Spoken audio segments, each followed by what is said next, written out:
rain's like the rain.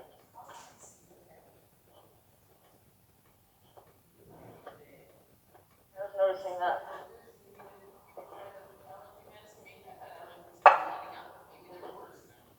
No, they're changing. Yeah, like it's like.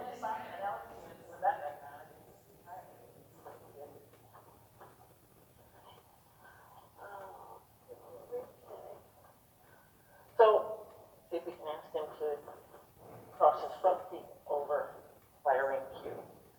So I'm just gonna guide with rain as a direct rain, and I'm gonna use the other rain, pushing rain, or but.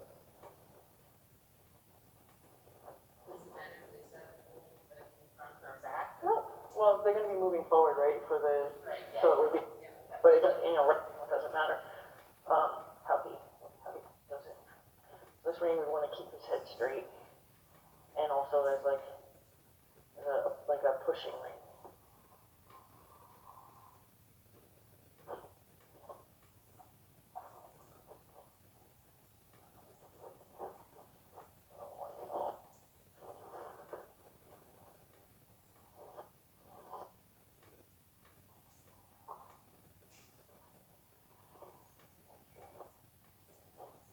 Just figure it out. Yeah, you're right. Follow through with that thought. You got it.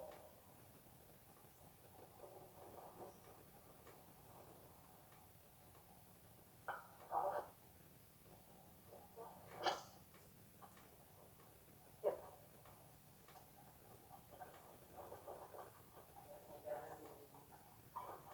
Hmm? Yeah. Right. Forward.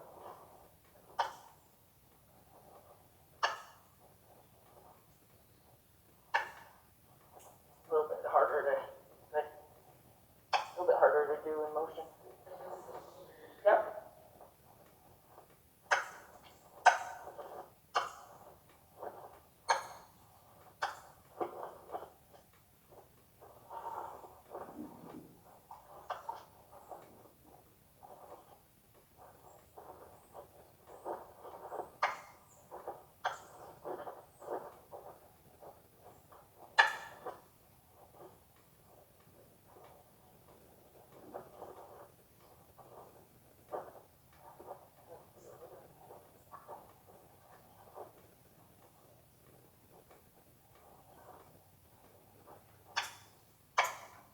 Good boy. So this might even be easier for you to do on him, only because it's a lot harder to try to explain to them over their back and try to keep them moving forward. It doesn't have a long lining, right?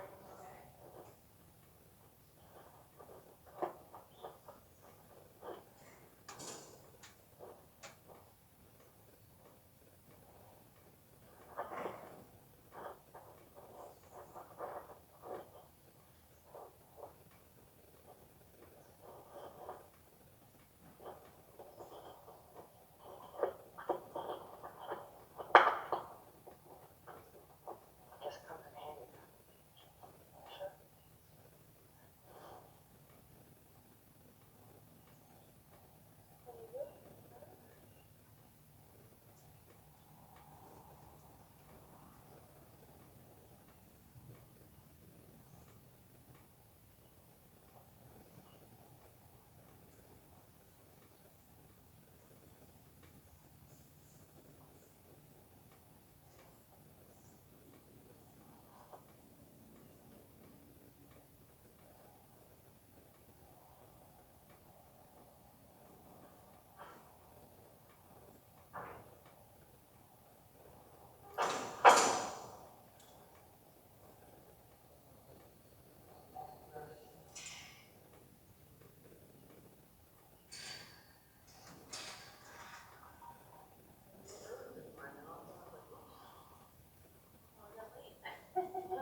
on, I'll walk you through it.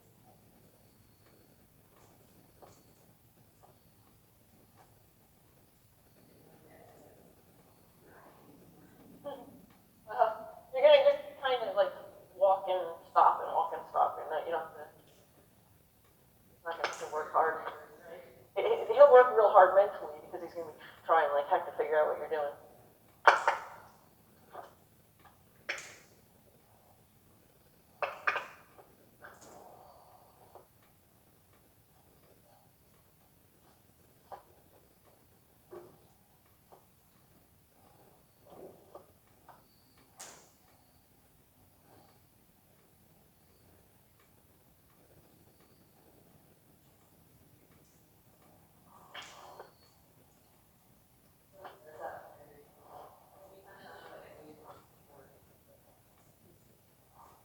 Okay, well, we'll get right in his head. So you're gonna have your outside rein is gonna brace on the neck and it's gonna hold his head straight. And you're going to apply it pressure-wise against his neck, and your left rein is going to guide him like an open rein to ask him to cross into the center of the arena. So you're basically gonna try to turn him and keep his head straight. Right. Yeah, I'll try that on one hand too.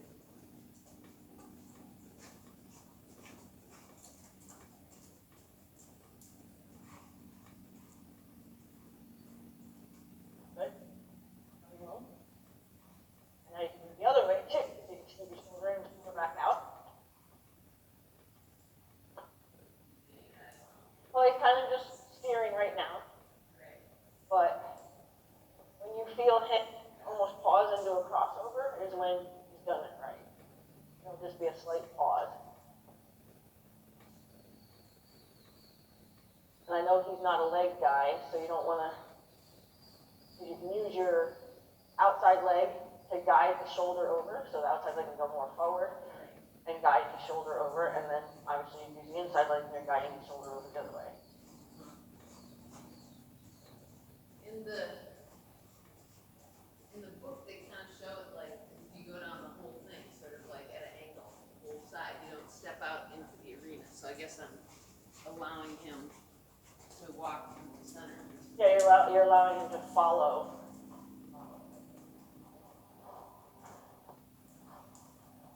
There you go. There you go. There you go. Yep. So he ended up following his nose.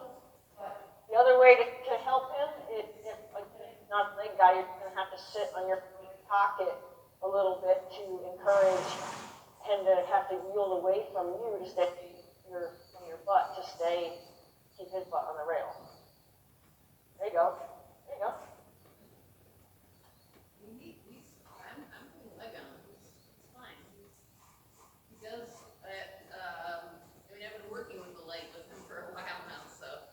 I mean, even if it just was to lay it a little bit against his, Yep. rib cage in the back, so it keeps his hindquarters on the inside, keeps those hindquarters away, and then on the front, there you go, there you go.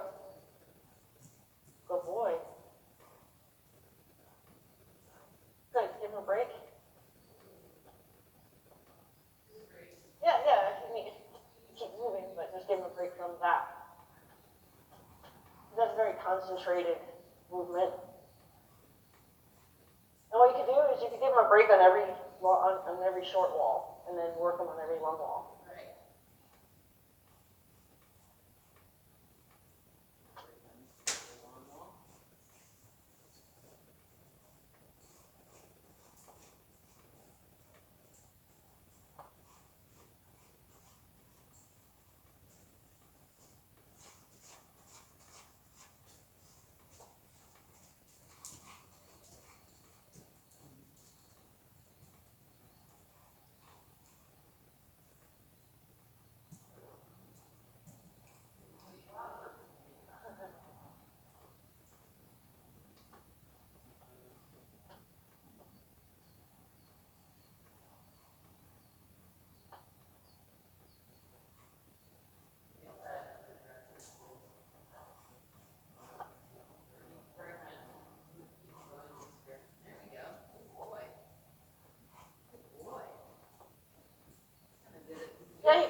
feet.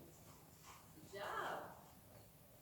So now if you wanted to, you could change directions now, because he got a good 15 feet of that, and then this is gonna be, again, different eye, different horse, so.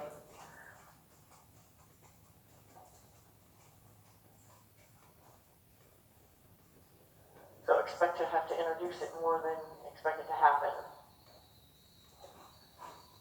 There you go, there you go.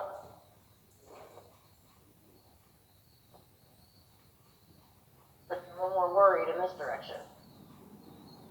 Well, I probably touched the leg more than a long time ago. Yeah, 'cause now remember, yeah, and remember this leg was up front before, now it's going out back. So he's feeling that leg in a different spot on that side of his body. There you go, yep. Okay. I did it too steery. Yep, yep. So it's okay, follow his nose.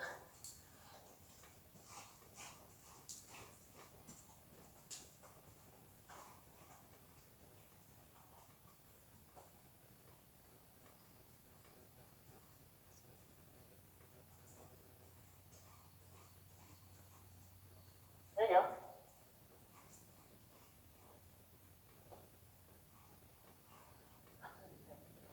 Yeah, a little more. He's limping pretty good in that hind left. He's limping pretty good on that hind left. Is that the one that bothers him the most? Okay.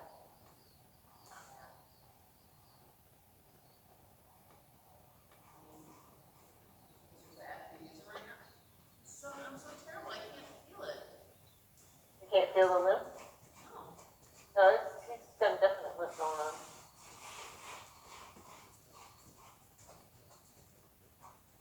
But he's got so much motion, I'm sure it's hard to feel it, like his body's doing so much under you. Yeah, I really honestly feel bad about that. But you think it's better to do something else? It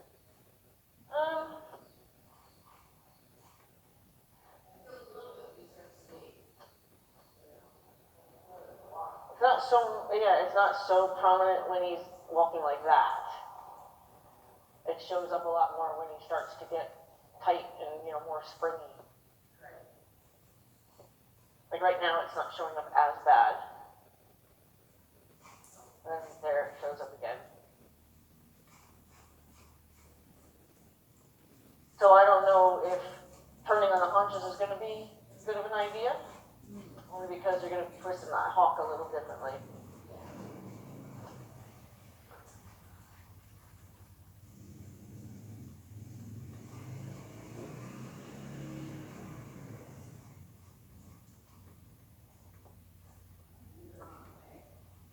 No, he's following. So, Steve, let's see if we can, when you go down the rail, or stay off the rail a little bit, and see if you can push his hind end only. Keep him going straight with his front end, and see if you can put your inside leg a little bit back, and see if you can ask him to push his hind leg, or push his hind end towards the rail.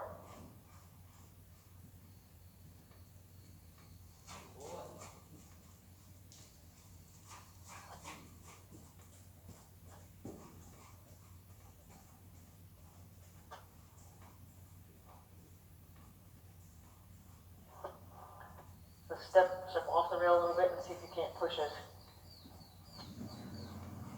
There you go. Well, that's because he's responding to your leg. You know it means something different. So, but I'm supposed to, when I push my back, I'm supposed to release when it does that. Mm-hmm. Right? Yep. I think what you can do is when you initially apply it with the kind of pressure that is an ask, and then you can release the pressure but not take the cue completely away so that he knows he's not done. You know what I mean? Yeah. Because then when you take the pressure completely off, then he should believe that he's done and he doesn't need to keep doing it. So you want to keep the cue on, but you just don't want to keep the ask on.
let's show it to him on the, we don't have to show it on the ground, we'll just show it to him, like in his F hands.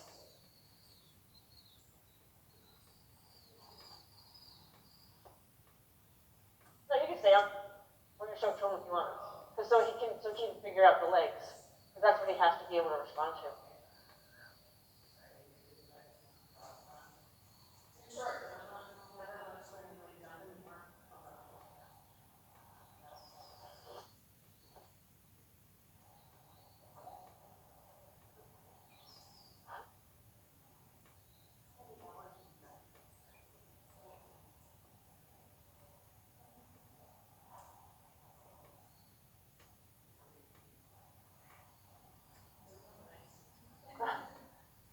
So you've had your ride.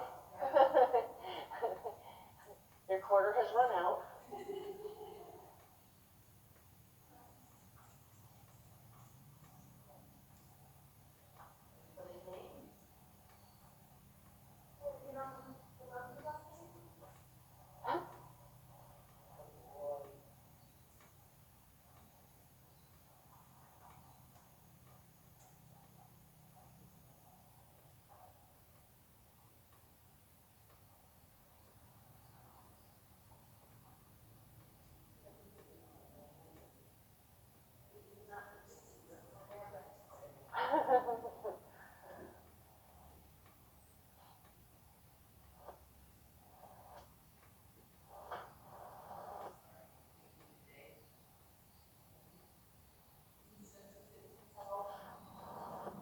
Well, it's not so much in the flat walk.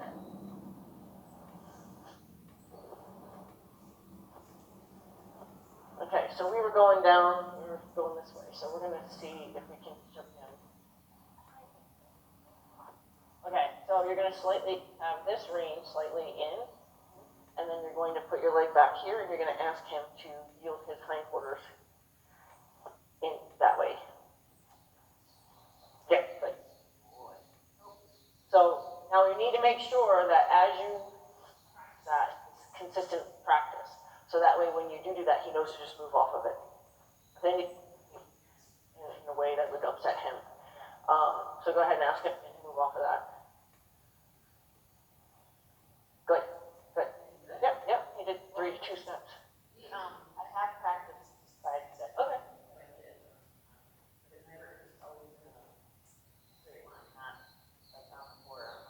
Okay. So yeah, basically you just have to break down your cues. You know, and just cut them in half. So however you asked him to move his front end in the past, that's how you ask him to move his front end, and you just don't give him whatever you were telling him in the back end, and then vice versa. So go ahead and see if he'll do that again.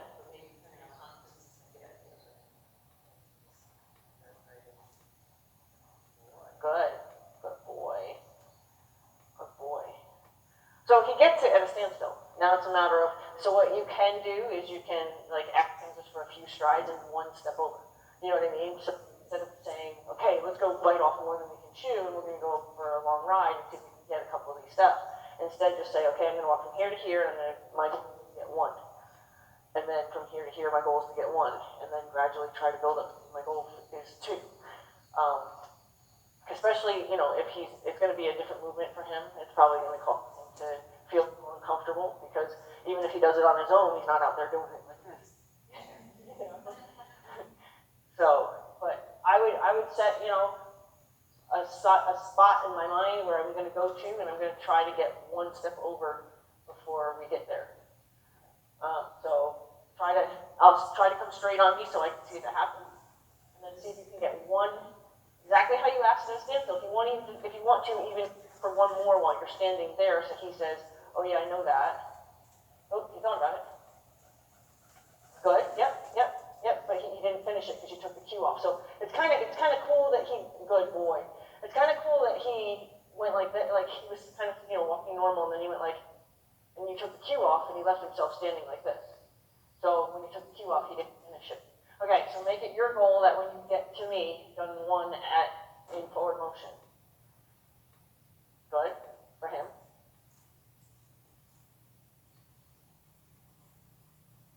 So he didn't get it that time. Okay.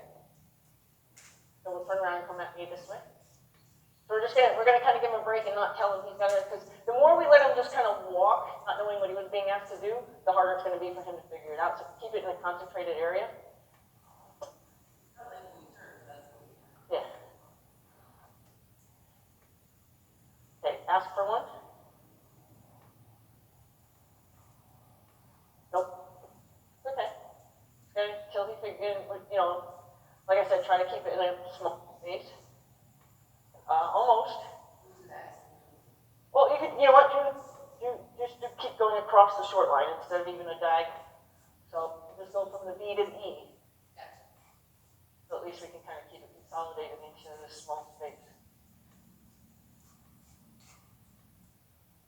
Okay.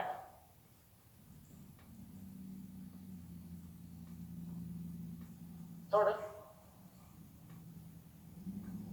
Sort of. It's okay.